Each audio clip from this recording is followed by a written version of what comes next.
عدت من امريكا، هل انت يعني مواصل؟ انا اعلم انه انت تحمل الجنسيه والجواز الامريكي. نعم. هل انت مواصل في زياراتك وسفرك لامريكا؟ والله يعني انا ما رجعت تاني امريكا، لكن هم بادروا وجوني في البيت.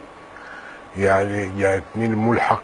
قريب ده؟ ايوه، الاسبوع اللي فات او اللي قبله، ملحق الرعايه الاجتماعيه، السوشيال سيكيورتي، جاتني في البيت وقالت لي نحن عاوزين نشوف يعني وضعك ومحتاج لشنو.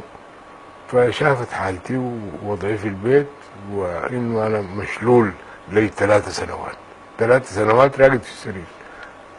فيعني قالت لي انا برسل لك ورنيك عاوزك تملاه وترجع لي. انا برسل الحكومه الفيدراليه في واشنطن عشان هي تعمل لك معاش شهري، يجيك في السفاره بشيك في السفاره تستلمه من السفاره شهري.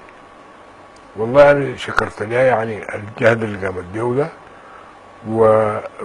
لكن حصلت لي مراره يا عادل، يعني انا في بلدي ما يهتموا تهتم بي امريكا، يعني مؤسفه جدا يا عادل. ما تتأثر يا أستاذ، الله يديك العافية، ما تتأثر.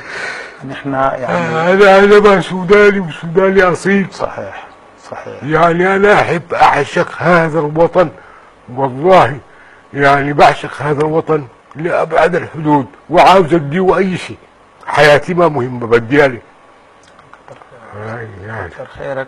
أنت يعني إحنا من خلال هذا البرنامج